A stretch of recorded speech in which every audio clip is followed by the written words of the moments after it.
Hello po mga friends and followers! Alam mo ba yung balita na nagkakaroon ng bonggang sale sa Lazmart up to 60% off sa lahat ng items? Ang saya-saya diba? Dito mo na bilhin yung mga gusto mo ng mura lang. Swak sa budget at sulit sa savings.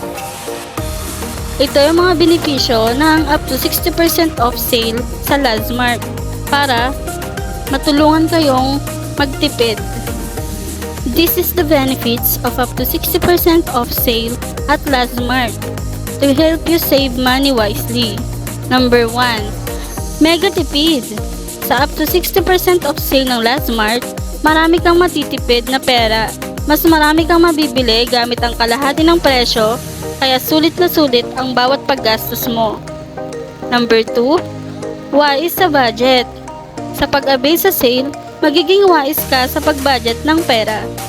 Makakabili ka ng mga kailangan mo nang hindi nag-o-over budget, kaya mas mapapadami mo ang iyong savings. Number 3. Sulit ang pinaghirapang pera.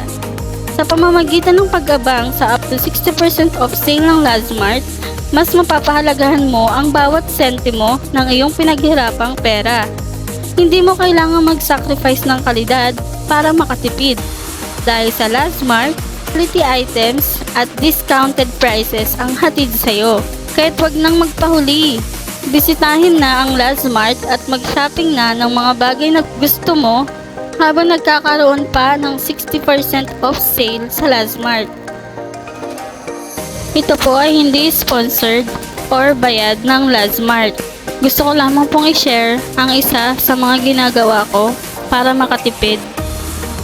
At alam mo ba na magkakaroon ng 70% off clearance sale ang Lazmart bukas, alas 12 ng tanghali? Kung gusto nyo mag-abang ng clearance sale bukas, lalagay ko po yung link dyan sa comment section. Pindutin nyo lang po yung link, tapos pumunta po kayo sa last live. Then, dun po kayo mag-order. Kaya ihanda mo na ang checklist mo na gusto mong bilhin sa Lazmart.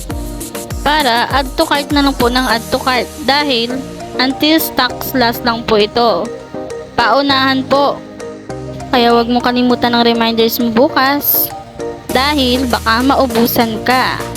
Hirap na maubusan, Mamshi. Sana'y nagustuhan nyo ang tipid tips na shinare ko sa inyo. Kung nagustuhan nyo ang video kong ito, please follow, like, and share. Thank you very much sa panonood. Bye!